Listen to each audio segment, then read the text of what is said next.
Welcome to this explainer. Today, we're diving into a genuinely paradigm-shifting idea. What if poverty isn't just a financial state, but a heavy cognitive load? We're going to draw on some master-level insights from Dr. Erlander Johnson's framework on ethics and behavioral economics to understand exactly how severe limits on our resources fundamentally alter the very way we think and make decisions. Here's our roadmap for today. We'll be covering the scarcity mindset, testing the bandwidth tax, behavioral poverty traps, conditional cash transfers, the distributional ethics of nudging, and finally, structural constraints. Section 1. The Scarcity Mindset, the Mind Under Pressure. To kick things off, let's look at a central claim from researchers Mullainathan and Shafir. They argue that scarcity of any kind, whether you're out of money, out of time, or lacking social connection, literally alters how your brain functions. They call this the scarcity mindset. It's basically a cognitive pattern where whatever resource you're lacking just completely hijacks your attention, crowding out almost everything else. Now, I really want to stress something crucial here. This is not some inherent personality trait of people living in poverty. It's a universal, profoundly human reaction to severe limits. If you put anyone under intense scarcity, their attention gets hijacked. What's absolutely fascinating is the contrast this creates in our brains. Because that scarce resource is demanding all your attention, you actually get what's called a focus dividend. You become genuinely, measurably better at handling the immediate crisis directly related to that shortage. But there's a heavy cost. The researchers call it tunneling. You become worse at managing literally everything else. All that brain power consumed by immediate financial stress, well, that's cognitive bandwidth you can no longer use for long-term planning or impulse control. This depleted state is what we call the bandwidth tax. Moving on to Section 2, Testing the Bandwidth Tax, Empirical Evidence. So you might be wondering, is this bandwidth tax something we can actually measure? Absolutely. There's this famous study by Mani and colleagues at a New Jersey shopping mall that really hits the nail on the head. They took participants with different income levels and asked them to think about either a mild or a severe financial problem before taking some cognitive tests. For the affluent folks, thinking about a severe financial hit didn't really faze them. But for the low-income participants, people who actually live on that financial edge, just being primed to think about a severe money problem tanked their cognitive scores. And we're not talking about a tiny dip.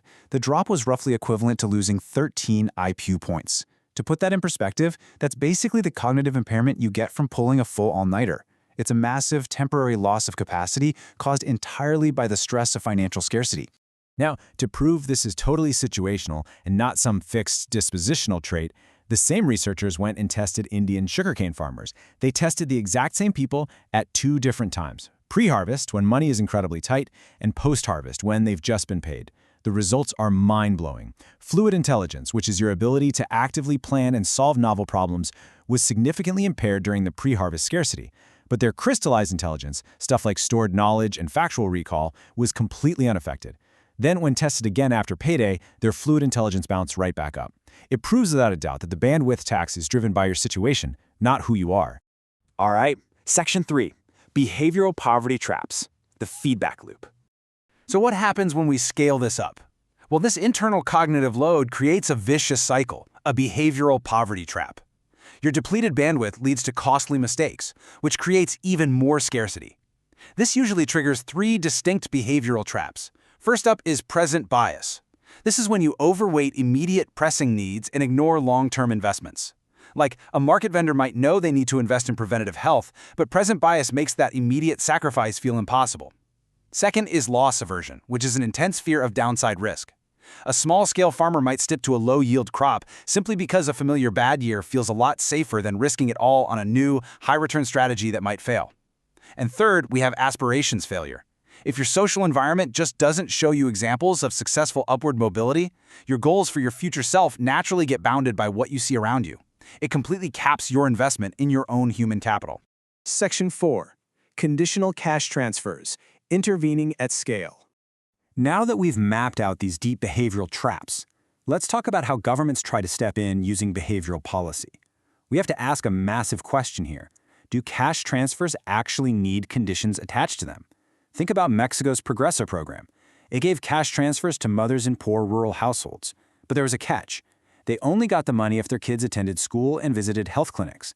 And honestly, it was a massive success. School enrollment for girls aged 12 to 14 shot up by about 10 percentage points. But standard economics would tell us that if education is so valuable, families would just use an unconditional cash transfer to pay for it anyway. So why do the conditions matter so much? Well, it all comes down to the behavioral rationale. As Dr. Johnson's text points out, conditionality acts as an incredibly powerful commitment device. By attaching a condition, you make the investment super salient at the exact moment a decision is being made. It actively compensates for that present bias we just talked about. It anchors the expected behavior in a way that makes pulling your kid out of school feel like a very specific, tangible loss, rather than just a missed opportunity. The condition is essentially doing psychological heavy lifting that a simple, no-strings-attached cash transfer just can't do. But of course, this brings up a pretty intense ethical debate. On one side, you got the paternalism objection. Critics argue that forcing poor people to jump through behavioral hoops to get cash treats them like they're incapable of managing their own money, which, let's be real, is a standard we almost never apply to wealthy people. On the flip side, we have the market failure defense.